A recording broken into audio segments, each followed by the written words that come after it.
고사성어 중에 언중유골이라는 말이 있습니다. 말 속에 뼈가, 즉 비판이나 숨은 뜻이 들어있다라는 뜻입니다. 그리고 말에 가시가 있다라는 말도 있습니다. 이는 말 속에 비난이나 비판적 생각이 들어있다는 것입니다. 이 두 표현은 비슷하지만 차이가 있습니다. 말 속에 뼈가 있다라는 말은 비판이나 진담 모두를 포함합니다. 하지만 말에 가시가 있다라는 말은 상대적으로 비판만을 의미할 때가 많습니다. 오늘 본문은 예수님과 한 율법 교사의 대화를 기록하고 있는데요. 본문을 유심히 보면 율법 교사의 말에는 가시가 있습니다. 그러나 예수님의 말씀에는 뼈가 있는 것을 보게 됩니다.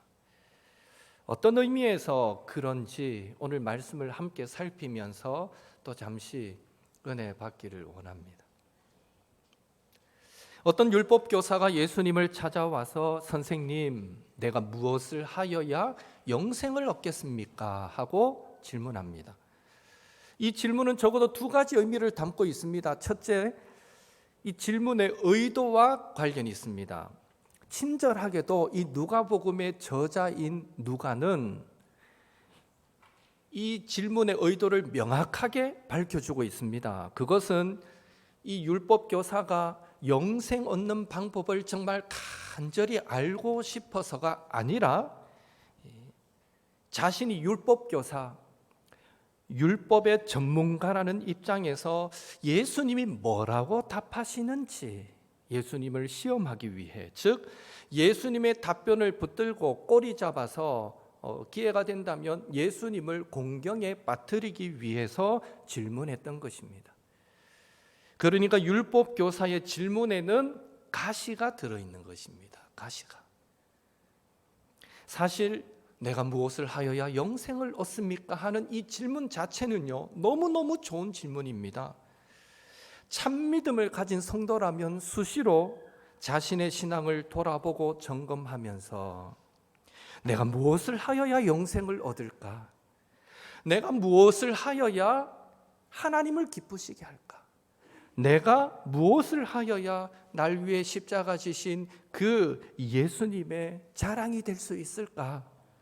그렇게 질문하면서 어떻게든 더 아름다운 신앙을 가지고자 몸부림칠 것이기 때문입니다. 그런 의미에서 율법 교사가 던졌던 질문, 내가 무엇을 하여야 영생을 얻겠습니까? 하는 이 질문 자체는 너무너무 좋은 질문이었지만 그 숨은 의도가 예수님을 시험하여 공경에 처하도록 하기 위해서였기에 그 좋은 질문이 율법 교사에게 있어서는 영적인 성장에 아무런 도움도 되지 못하는 의미 없는 질문이 되고 말았던 것입니다. 둘째는 이 질문의 의미와 관련이 있습니다. 율법 교사가 내가 무엇을 하여야 영생을 얻겠습니까?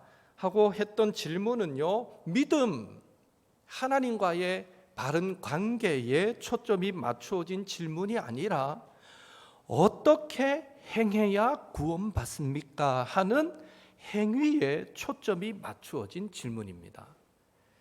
다시 말해서 예수님 당신은 메시아, 다른 말로 구원자가 오셔서 자신들을 로마 압제로부터 구원하실 것이다 라는 믿음으로 메시아를 간절히 기다리던 시기였기에 오늘 이 질문은 메시아가 이 땅에 오셔서 통치하게 될 때에 나도 그 하나님 나라에 속하게 되리라는 것을 내가 어떻게 하면 확신할 수 있겠습니까? 하나님께서 자기 백성에게 돌아오셔서 모든 것들을 바로 잡으실 때에 내가 그 안에 속하리라는 것을 내가 어떻게 하면 확신할 수 있겠습니까? 하는 질문이었습니다. 그리고 율법 교사가 전제했던 그 행위, 어떻게 하면 하는 그 행위는 당연히 율법을 지키는 것이었습니다. 결국 율법교사의 질문은 내가 어떻게 해야 하나님과의 바른 관계를 맺을 수 있습니까? 구원 얻는 믿음이 무엇입니까?가 아니라 내가 어떤 율법을 지켜 행해야 구원을 얻겠습니까?가 되는 것입니다. 사랑하는 성도 여러분, 우리는 어떻게 구원을 얻습니까? 예수님을 믿음으로 구원받는 줄로 믿습니다. 아멘. 우리 새 가족들이 몇몇 분 계시는데요, 아멘이라는 말은 참으로 그러함을 믿습니다라는 의미입니다. 그래서 그 말을 듣고 참으로 그렇다 할 때는 아멘 하고 응답하는 것이죠. 구원은 행위에 있지 않고 오직 믿음에 있는 줄로 믿습니다. 오직 예수님을 믿는 믿음으로 구원받는 것이죠. 따라서 어떤 행위로 구원을 받습니까? 로 던졌던 이 율법교사의 질문은 처음부터 잘못된 질문이었다라고 말할 수 있습니다. 이 예수님은 율법교사의 질문을 받으셨을 때 자신을 시험하여 공경에 빠뜨리려는 그 질문의 잘못된 의도를 간파하셨고, 또 질문의 초점이 믿음이 아닌 행위에 맞추어져 있기에 그 질문의 의미도 잘못되었다라는 것을 간파하시고는 이제 그 잘못된 부분을 수정해 주기 시작하십니다. 율법교사의 질문에 대한 예수님의 대답은 또 다른 질문이었습니다. 26절 같이 읽겠습니다. 예수께서 이르시되 율법에 무엇이라 기록되었으며 내가 어떻게 읽느냐? 이 질문은요, 너는 율법교사이니 율법의 전문가이면서 율법을 지켜 행함으로 구원받는다라고 믿는 사람이니 그렇다면 율법은 무엇이라고 가르치고 있는지 말해보거라, 이런 뜻입니다. 예수님의 질문에 율법교사는 뭐라고 대답했습니까? 27절 또 같이 읽습니다. 대답하여 이르되 내 마음을 다하며 목숨을 다하며 힘을 다하며 뜻을 다하여 주 너의 하나님을 사랑하고 또한 내 이웃을 내 자신같이 사랑하라 하였나이다. 아멘. 율법교사는요, 영생 얻는 방법, 구원받기 위해 지켜야 할 율법을 하나님 사랑, 이웃 사랑, 그 두 계명으로 요약했습니다. 하나님 사랑, 이웃 사랑. 놀랍게도 마태복음 22장 36절에서 40절에 보면 예수님도 똑같은 말씀으로 교훈하신 적이 있습니다. 거기에 보면 부활이 없다라고 주장하는 사두개인들과 예수님이 논쟁하셔서 이기셨습니다. 그래서 사두개인들과의 논쟁에서 예수님이 이기셨다라는 소문이 퍼지자 바리새인 무리들이 예수님을 찾아와서 또 질문합니다. 율법의 어느 계명이 큽니까? 그 바리새인들이 찾아와서 질문할 때 그때 예수님이 주신 답변이 뭔가 하면 첫째는 하나님을 사랑하라라는 계명이고 둘째는 내 이웃을 내 자신과 같이 사랑하라는 계명이다라고 말씀하셨습니다. 그런 의미에서 오늘 이 율법 교사의 대답은 정답이었습니다. 정답. 그러니 28절에 보면 예수님도요, 네 대답이 옳도다, 맞다, 정답이다 하고 율법교사의 대답을 반기셨고요, 곧바로 그에게 다른 설명 없이 곧바로 그에게 이를 행하라, 그러면 살리라 라는 말씀도 주셨습니다. 딱 정답을 말했거든요. 이를 행하라, 그러면 살리라. 예수님의 이 말씀은 이중적인 의미를 담고 있습니다. 첫째로 영생 얻는 방법, 구원 얻는 방법이 율법, 하나님의 말씀에 순종하여 하나님 사랑, 이웃 사랑을 실천하며 사는 것임을 기억하라라는 의미입니다. 그래서 예수님은 율법 교사가 그 사실에 대해서 확신할 뿐만 아니라 어떤 혼돈이나 어떤 주저함이 없도록 만들기 위해서 직접 대답하실 수도 있는데, 다른 곳에서는 직접 말씀하셨잖아요. 똑같이 직접 말씀하실 수도 있는데, 오히려 되물어서 그 율법 교사의 입으로 하나님 사랑, 이웃 사랑입니다 라는 정답을 말씀하게 만드셨던 것입니다. 한 번 더 그의 입으로 말하여 이게 정확한 정답이라는 것을 그의 뇌리에 새기고 싶으셨던 것이죠. 예수님도 마태복음 7장에 산상수훈에서 모여있는 많은 무리들에게 이러므로 그들의 열매로 그들을 알리라. 나더러 주여 주여 하는 자마다 다 천국에 들어갈 것이 아니요 다만 하늘에 계신 내 아버지의 뜻대로 행하는 자라야 들어가리라 라고 말씀하셨고요. 또 요한복음 13장에 보면 고난받으시기 전날 밤에 다락방에서 설교하실 때 내가 새 계명을 준다 하시면서 내가 너희를 사랑한 것 같이 너희도 서로 사랑하라. 너희가 서로 사랑하면 이로써 모든 사람이 너희가 내 제자인 줄 알리라 라고 말씀하셨던 것입니다. 무슨 말씀입니까? 결국 우리는 예수님을 믿는 믿음으로 구원받지만 예수님의 그 가르침에 의하면 그 믿음이, 예수님을 믿는 그 믿음이 구원받을 만한 참된 믿음인지, 하나님의 말씀에 순종하여 얼마나 이웃 사랑의 열매를 많이 맺으며 살아가는 믿음인지, 그것들을 보시고 그 믿음이 참 믿음인지 아닌지를 판가름하신다라는 의미가 됩니다. 그래서 우리는 하나님의 말씀에 순종하여 하나님 사랑을 이웃 사랑으로 실천하는 것이 구원받는 방법이다라는 사실을 분명하게 기억해야 됩니다. 그런 의미에서 이 한 주간을 살아가실 때 부지런히 이웃 사랑을 실천하여 우리가 하나님을 사랑하고 있음을, 우리의 믿음이 참된 믿음임을, 구원받을 믿음임을 증명하며 살아가시는 우리 모든 옥터의 성도님들 되시기를 예수님의 이름으로 축원합니다. 그런데 여기서 우리는 한 가지 의문을 가지게 됩니다. 예수님은 우리 인간이, 사람이 율법을 완전하게 지켜서 순종해서 구원받을 수 없다는 것을, 우리는 율법을 온전히 순종할 수 없다는 것을 잘 아실 텐데 왜 영생 얻는 길이, 구원받는 길이 율법에 순종하여서 하나님 사랑, 이웃 사랑을 실천하는 것이다 라고 말씀하셨는가라는 것이죠.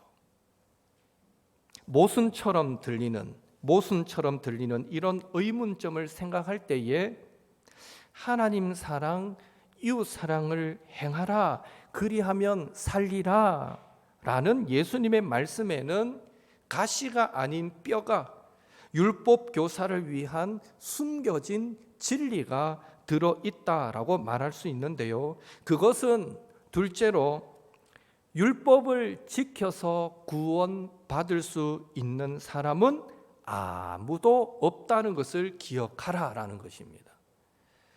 다시 말해 율법 교사는 하나님 사랑, 이웃 사랑을 행하라, 그리하면 살리라 라는 이 예수님의 말씀 앞에 계속해서 자기가 지킬 수 있고 그것을 지키기만 하면 영생 얻을 수 있는 규칙을 알고 싶어 했습니다.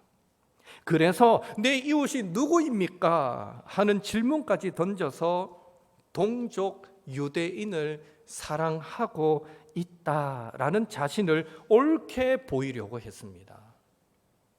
하지만 오히려 예수님은 하나님 사랑, 이웃 사랑을 행하라, 그리하면 살리라 라는 말씀을 주실 때에 율법을 지켜서 구원받을 사람은 한 사람도 없으며 영생, 구원은 율법을 지키는 일과는 아무런 상관이 없다라는 이 율법주의의 한계를 이미 지적해 주셨던 것입니다.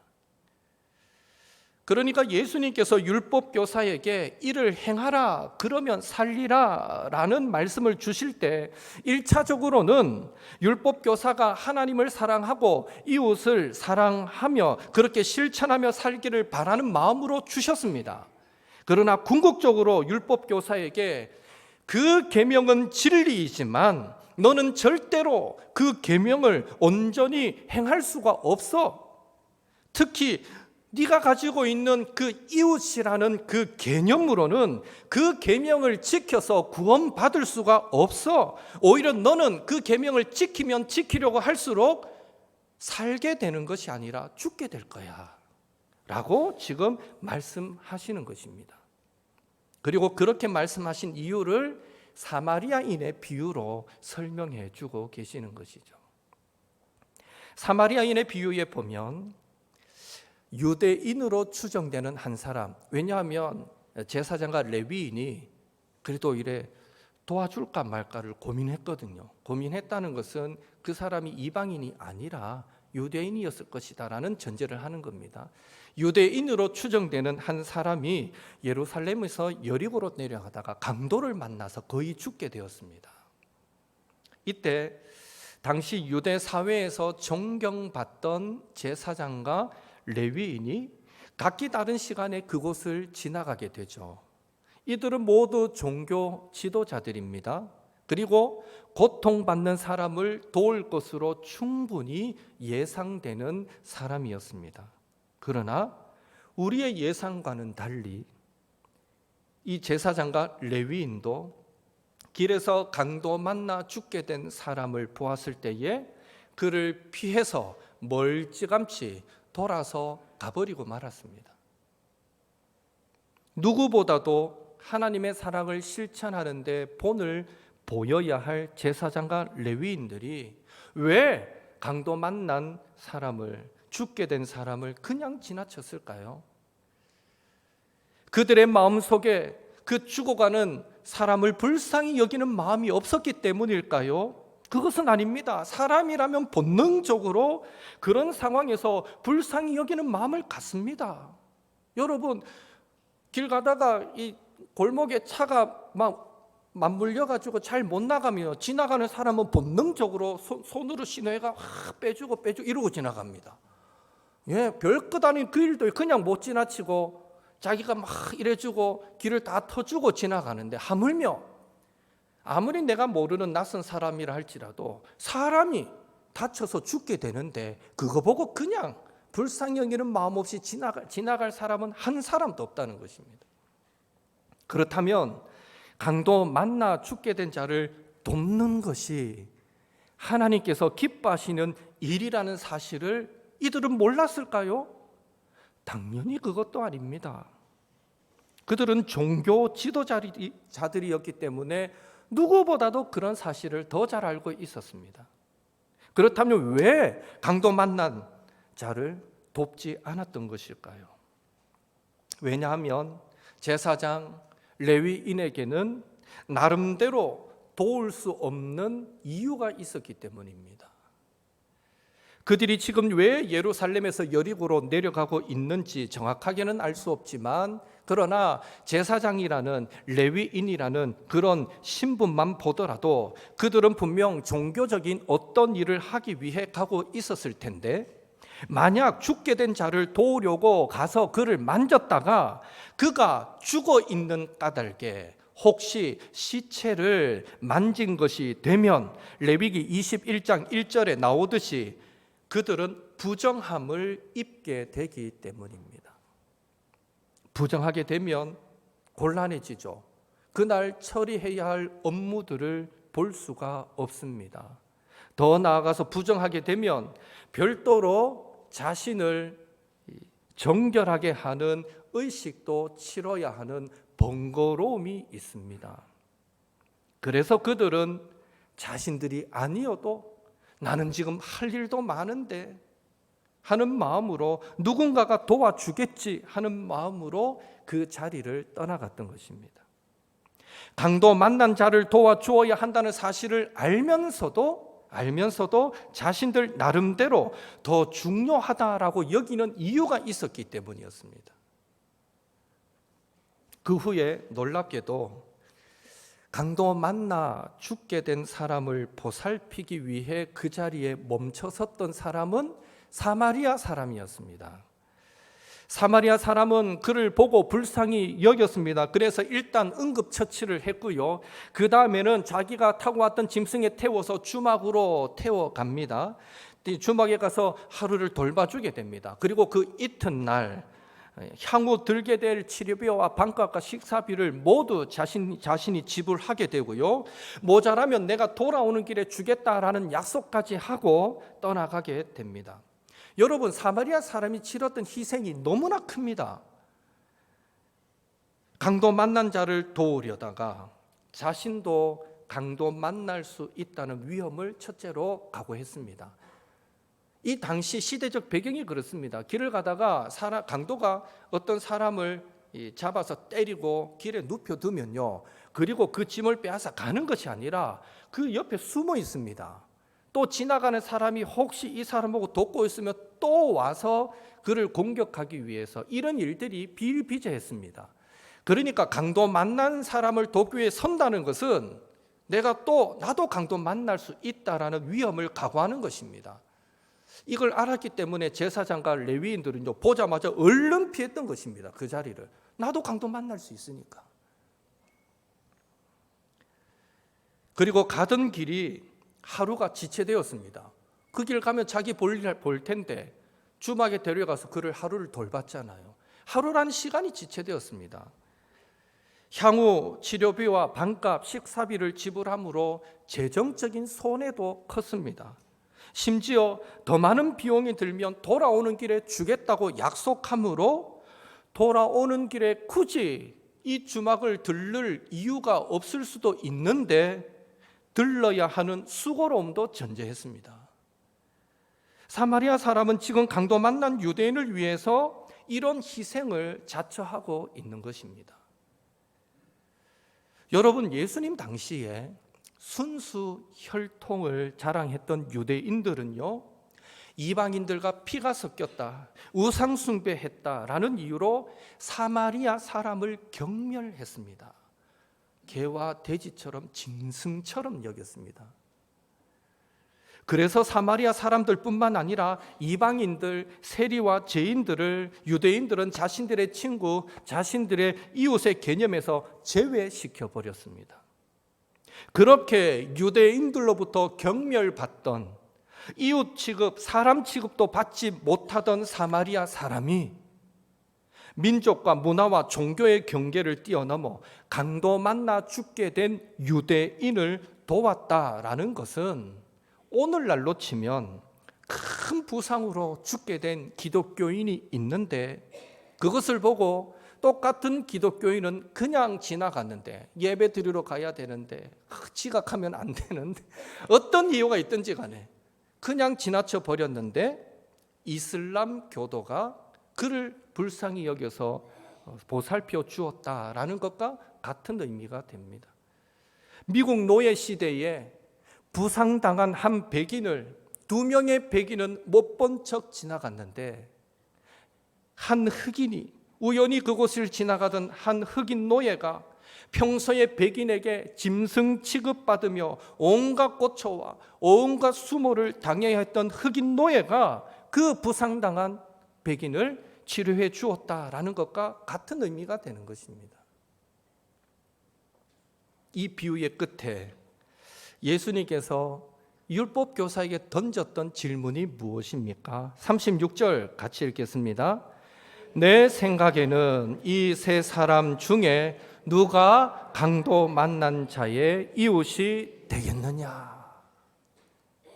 앞서 율법 교사는 내 이웃이 누구입니까? 하면서 이웃의 범주를 동족 유대인으로 제한하여 질문했었는데, 예수님은 이 세 사람 중에 누가 강도 만난 자의 이웃이 되겠느냐라고 질문함으로 네가 누구에게까지 이웃이 되어줄 수 있느냐라는 의미로 이웃의 범주를 제한하지 않고 모든 사람에게로 확장시키고 있음을 알 수 있는 것입니다. 예수님의 질문에 이 율법 교사는 차마 자존심 상하여 평소에 경멸하던 사마리아 사람이 강도 만난 자의 참된 이웃이었다라고 언급하고 싶지 않아서 자비를 베푼 자니이다, 사마리아인입니다라고 말하지 않고요, 자비를 베푼 자니이다라고 대답합니다. 과연 율법 교사는 그 대답으로 이웃의 개념을 동족 유대인으로 제한하며 살았던 삶을 부끄럽게 여기면서 자신이 하나님 사랑, 이웃 사랑이라는 계명을 온전하게 지켜 구원받을 수 없다라는 사실을 깨닫게 되었는지, 아니면 예수님께서 자기를 사마리아 사람보다도 못하다고 지금 비유를 들어서 모욕했다라고 생각하고 그 마음에 복수해야겠다라는 마음을 품었는지, 어느 쪽인지 우리는 알 수 없습니다.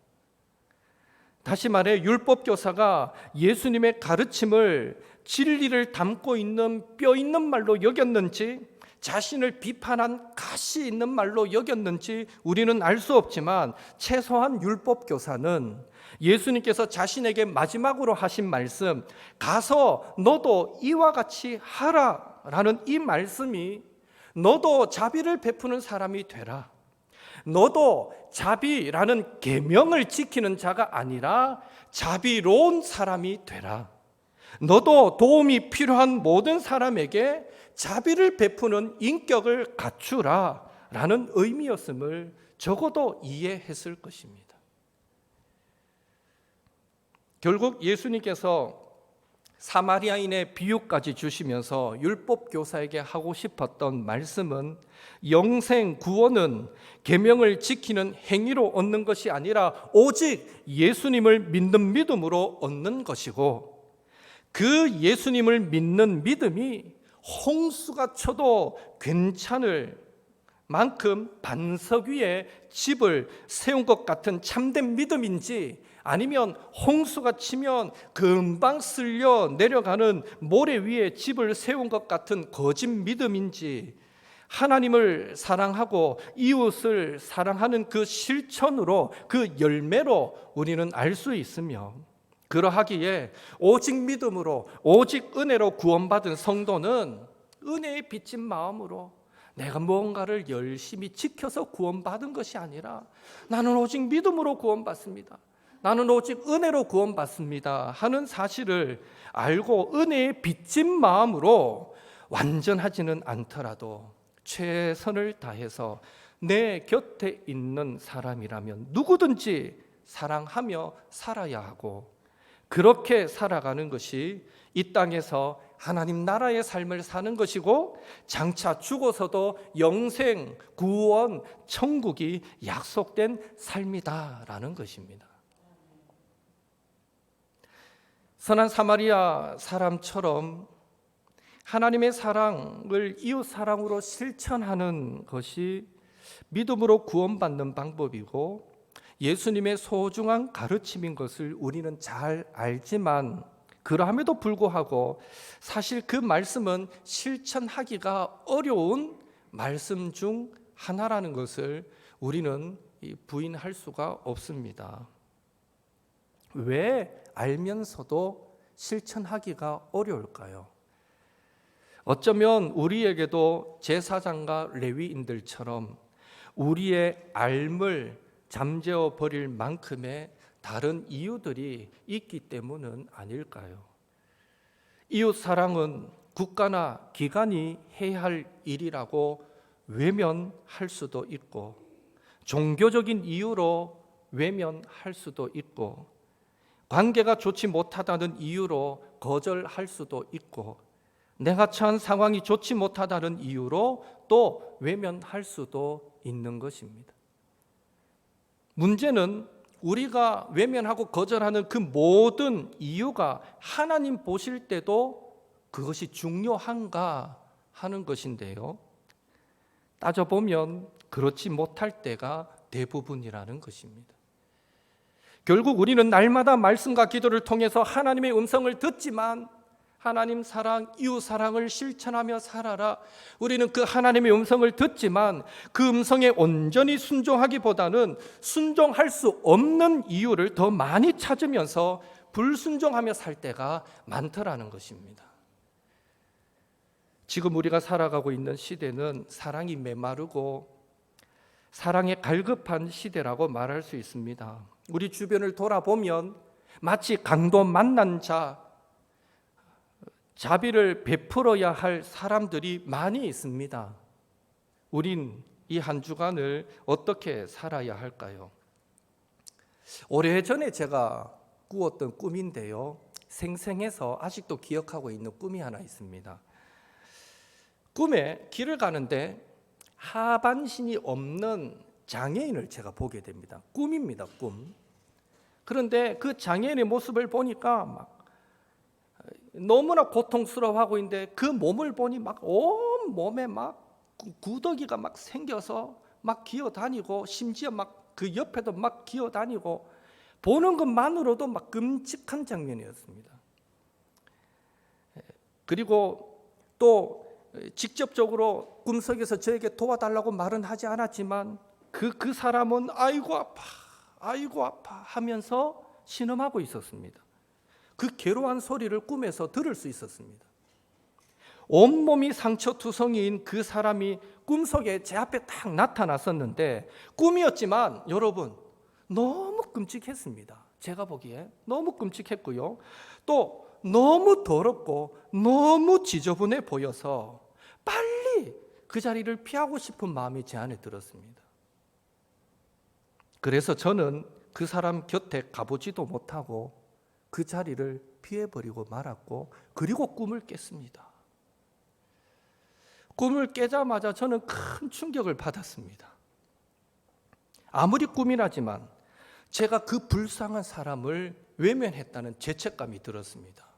여러분도 마음속으로 목사님이 저러면 안 되지 하고 저를 판단하신 분이 계신지는 모르겠지만요, 여러분, 목사인 저조차도 보는 것조차도 너무 더럽고 지저분하고 막 구역질 날 것 같아서 도무지 접근하기 힘든 거예요. 막 얼른 피하고 싶었던 거예요.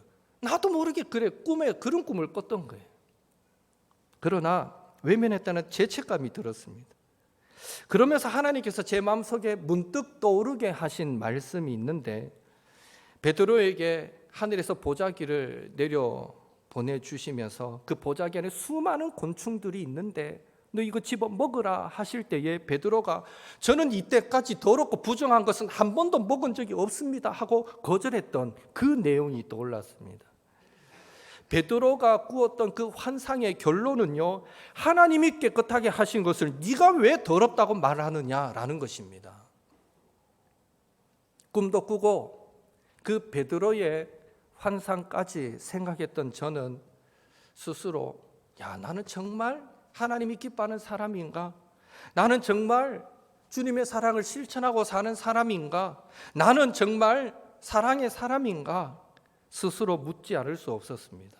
그래서 저는 잠시라도 이렇게 기도했습니다. 하나님의 뜻이면 온전히 나를 희생하는 목자가 되게 하십시오. 좀 귀찮더라도, 좀 손해보더라도 어떤 핑계도 되지 않고 온전히 순종하게 해주십시오.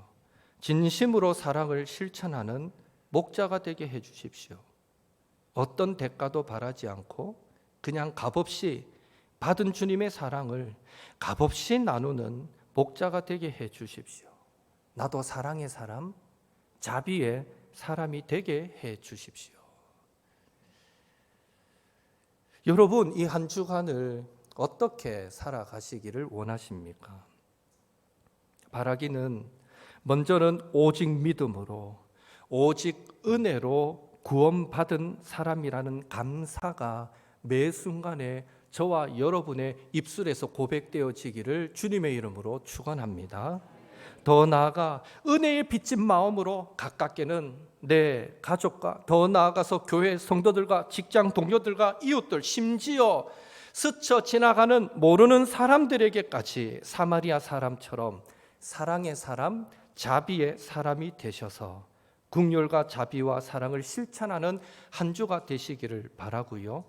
특별히 이웃 사랑을 선한 행위로 실천하려 할 때에 사탄이 그렇게 안 해도 되는, 그렇게 할 수 없는 이유들을 여러 가지로 우리 마음속에 떠올리게 만든다 할지라도 하나님께서 기뻐하시는 일이라면 그 모든 걸림돌, 핑계거리를 뒤로 한 채 온전히 주님의 사랑을 실천하셔서 하나님을 기쁘시게 해드리는 우리 모든 옥토의 성도들이 되시기를 예수님의 이름으로 축원합니다.